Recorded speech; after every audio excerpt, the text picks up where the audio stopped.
ஒருவேளை சோற்றுக்காக உடல் வாடிட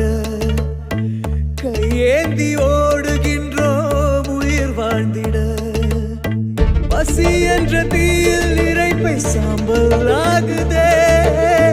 மனிதநேயம் எங்கே இங்கே செத்து போன